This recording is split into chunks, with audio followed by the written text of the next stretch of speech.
Sampo and welcome to Season 5 of Queer Talks. I am Namgizam. This season is all about celebrating queer joy. And celebrating queer joy with me today is Vishal Mongar. Many of you may have seen him around on social media because he's a fabulous dancer, right? And has quite a following as well, I hear. Thank you so much for agreeing to be on Queer Talks. Thank you so much, Namgizam. It's wonderful to be talking to you in person, right? Like after having... Tell us a little bit about yourself. Well, hi everyone. My name is Bishal Mongar. I am 27 now, and I identify myself as gay. And as a profession, I am a dancer and a business owner and working as a marketing officer. Started today. Dashidale, congratulations on the job. And I just want you to say a little bit about why they hired you. I think it's wonderful. Yeah, so the first thing they hired me was they heard that I have a good PR among Thimphu City. So they wanted to meet me. When they met me, they came to know about my gender. And then they asked me few questions, and I said, I felt that they're gonna be have problem or issues on it. But then later on, when they hired me, they said they wanted a diversity in the company, because when you have different kind of diversity in the group or in a company, you get different kind of ideas. You land up knowing what opinions the other person must be having, because just being gay, I might know the opinions of my community people, but I would never feel or know about what kind of a straight person must be thinking. So that's why he wanted a diversity in the company. He wants to, go more wider. So he said we should need diversity, and I'm the best for it. And then it's very nice also to work with them, because they never let me feel that I'm different. They let me wear my nails, which was an issue for so many workplaces. The nails, you shouldn't do it. It doesn't look nice in front of people, but they have no issues. They say you do whatever you want to do, you wear what you want to do, but your job has to be done. So I said thank you, and I'm doing it, and I'm loving my new job. No, and I love that, and I wish you all the best, and I hope that it continues to be as positive for you, where the work environment is not discriminatory, and I love to hear that it's inclusive, it's diverse, and you're an example of that. And I think it's just an example to everybody who is hiring people, that you don't hire somebody and discriminate against them for who they are as people, right? I love that they're celebrating you for who you are, right? Same here. I love it too. It's wonderful. Tell me a little bit about your passions.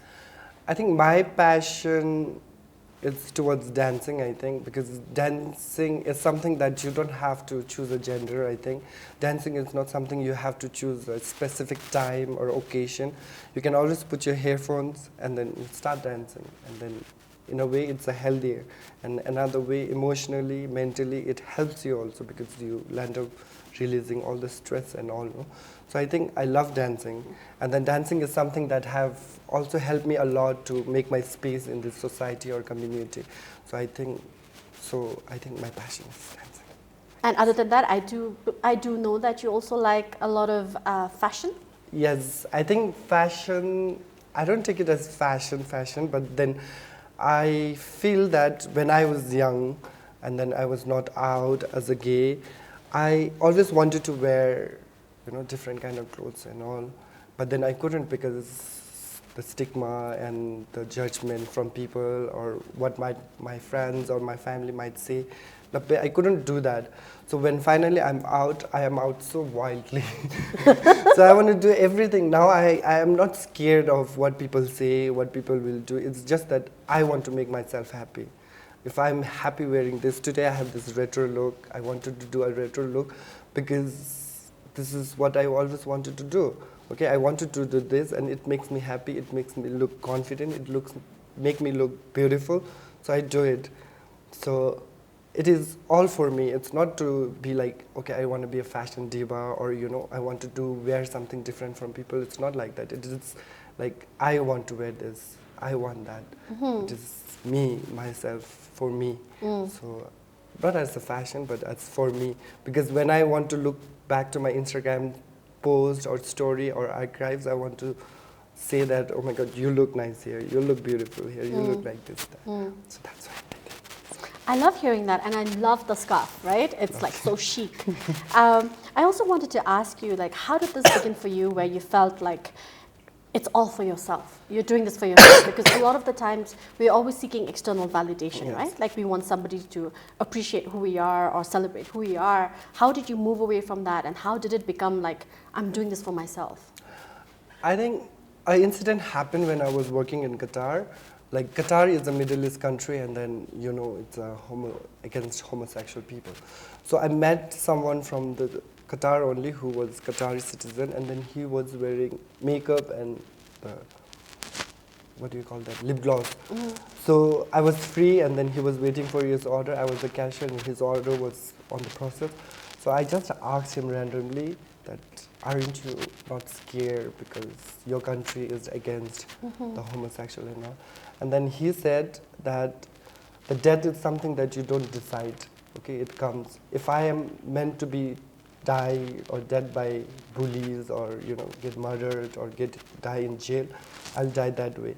If not, I'll die with disease and all. So I'm not scared of death. I'm not scared of suffering and all for my future.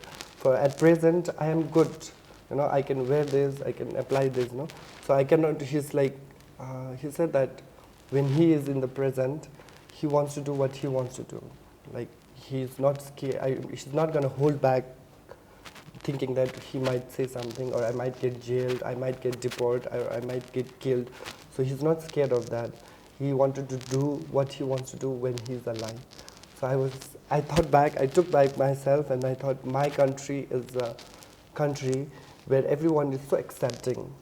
So why am I holding back myself, thinking that it's, a person who is in a very, homosexual country and have so much courage. Yes. And my country is, like, I feel that my country people is very accepting, my government is accepting, my parents is accepting. Still then I'm holding back for whom?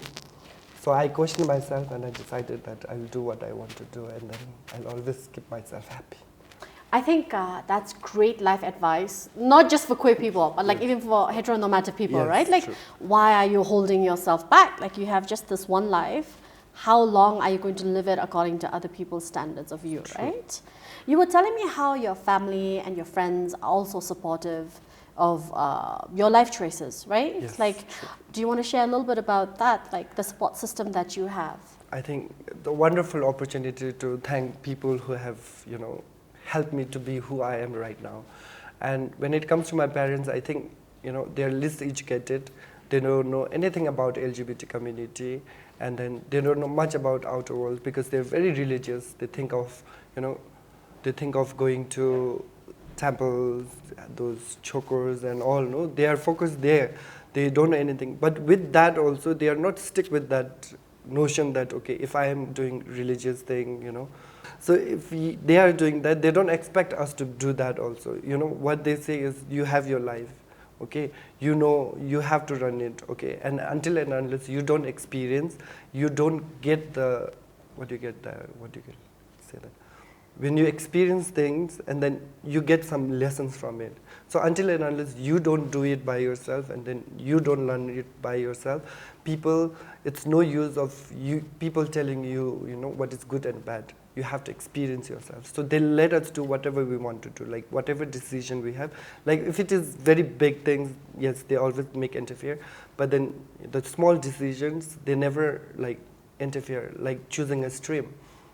I wanted to go for arts. They never said, oh, arts have less scope. And the notion that parents have, no, the science have more scope and commerce have second, and then arts is something that others do. They never came like that. You want to study arts? Go study arts. Then I said, I don't want to study because at some point in my life, I felt like I was in a kosher and I got that fame. Suddenly, people coming to me and talking. So I felt that I achieved the Such stardom. a star. So I felt I achieved the stardom, so I left my school, and I said I want to leave school and I want to focus on my artistic profession. And they said, okay, you want to do it? Do it. So I left my school and I tried to be there, and I was not successful. Then I said I want to go there to Middle East and work. They didn't stop me. You want to go? Go. Then I came back. I said I want to come back. I came back. And then again I went back, and then again I came back here and I said I want to do business. They said, okay, do it. And then they said, I want to do business and I want to work also. So do it. So that kind of freedom, no, you do it. And then in this process, it's not every time that I made the right choice, I made the right decisions. I have made mistakes. And they always said, this is your mistakes. You learn from it. You know what people are talking about. The judgment is coming to you, how you're feeling it. Do you like it? So I said, if I don't like it, I said, I don't like this feeling. So you want to have this feeling or the situation again in your life? I said, no. Then you have to work on yourself. You're not doing it again. So you're not repeating your mistake again. So that kind of advice, it comes from my parents. So in that way also, I feel that the person I am right now is because of them. I can openly go and say that I never have to go to my mom and say, Mom, I'm gay or something, not to come out, which says that coming out to your parents. No. I never had to, because my mom always knew that I was gay. No, she doesn't know what is gay or lesbian, but then she knows I was different from her other child.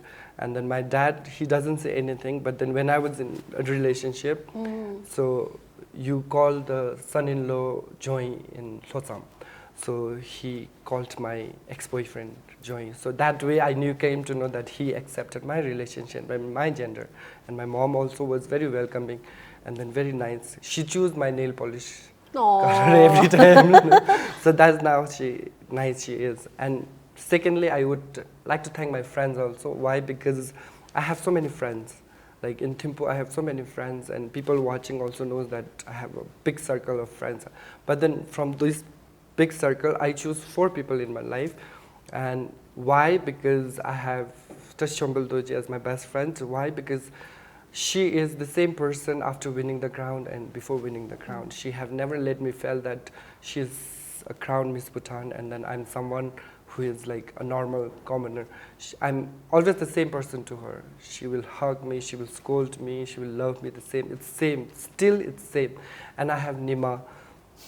Nima is someone who will tell me on my face, like if I did something wrong and I'm going wrong, she will come to my face and say, you're doing wrong. She will not try to butter it up or try to be straight nice. Directly straight up. And then once I had like a very, I made something stupid decision, and then Nima came to me and said like, look, you did this and I don't like you for that. But that's what real friends are. And then that's how she made me realize my mistakes. Okay, I'm doing something wrong. And something like that coming from a very honest person. She's not like, she tells you not to do this and she does that, She will tell what she does. Like, how can I say? She's a very particular, right. very specific person. No?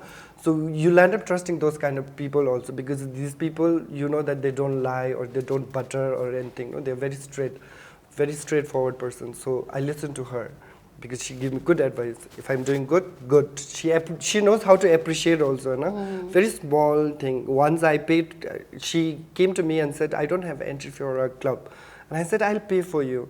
And I was very broke that time.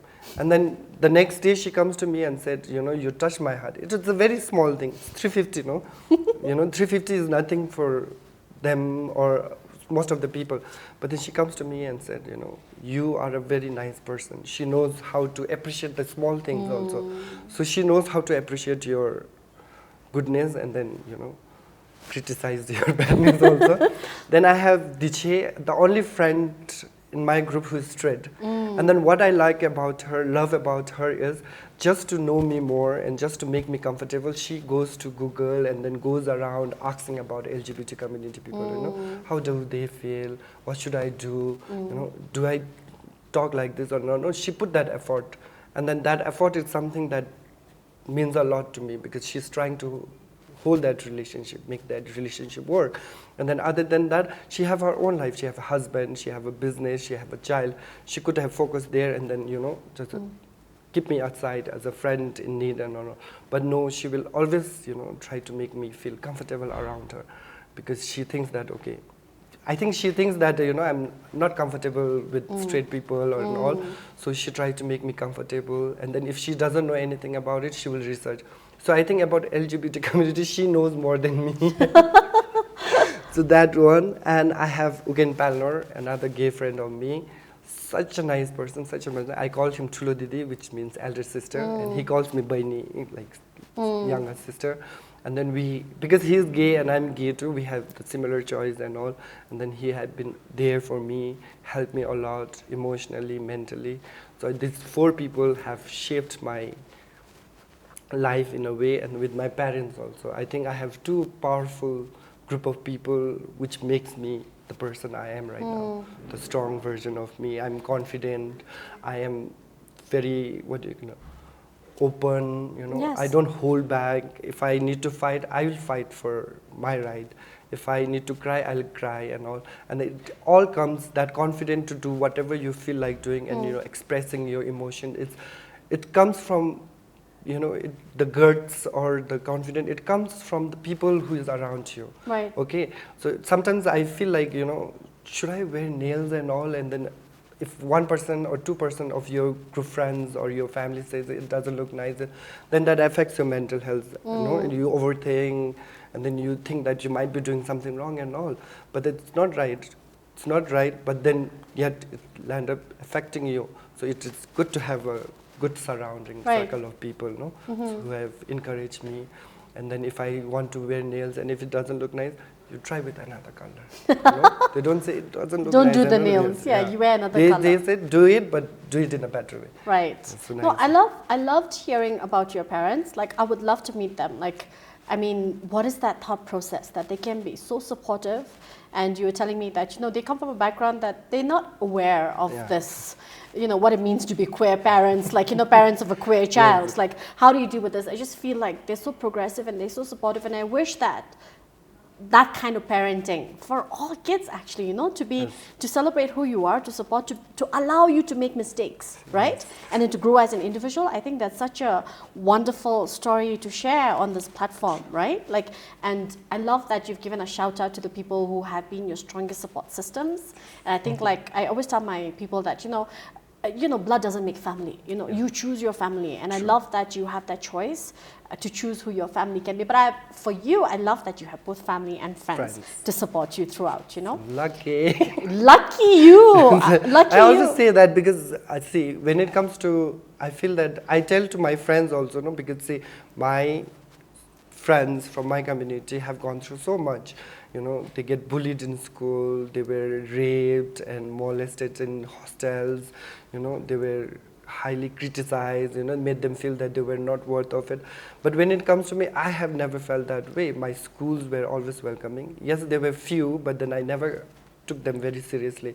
And then I always knew how to fight back. See, if someone was like calling me chaka or something with derogate words and all, I always knew I have to go to the right person. So either I'll go to teacher, if teacher doesn't do it, I'll go to principal. But I'll make sure he gets his lesson, so he doesn't do it again. So in that way, I never faced bullying.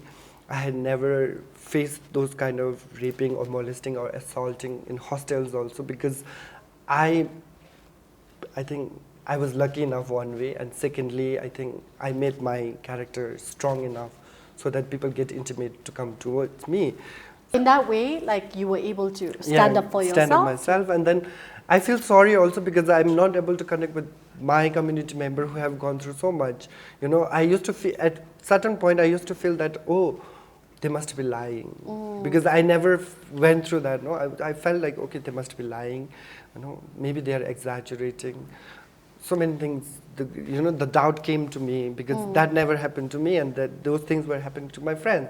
But later on, coming to know, and then sometimes I seen with my own eyes, like I told one of my friend got a call from his mother where she said, I heard that. So there where I realized, oh, not everyone is having the same life. It's different. Maybe I was lucky enough. I think I consider, that day I consider myself lucky because I don't have to go through that. I never went through that. And then I became a better person. I mean, when it comes to family also, I have good family. When it comes to friends also, I have good family. And my upbringing was also very easy compared to my other friends. But then that is not the same to all the people, Some people have, my friends have gone through so much, so much that you can't even imagine. I think if I had to go through such kind of situation, I would have, probably ended myself or, been in somewhere worse place. But then I'm lucky, I feel. Lucky, thank goodness. Like you didn't experience that. So I'm glad that you shared that, because it's always, like you say, like you have unique life experiences, but sometimes when you haven't encountered that yourself, you feel like, is it really possible that somebody else could experience this life? And you had an eye-opening experience too, right? Yeah. But we also want to remember everybody in the community who has experienced hardships, challenges, and you're still here today. And we celebrate you, right? Yeah. While celebrating everybody who's had these very positive lives, like free from discrimination. And I love that this season of Queer Talks has been able to share this story with you, that, not everybody who's queer has undergone a lot of hardships. And I hope that we hear more stories of this, because frankly, this is the story we need to hear, where you have supportive communities, supportive families, and we hope that we can bring you more stories of this, because it means that the queer community in Bhutan is thriving. And we want to thank you for the time given to us. Queer Talks is brought to you by Outright International. Thank you for watching us.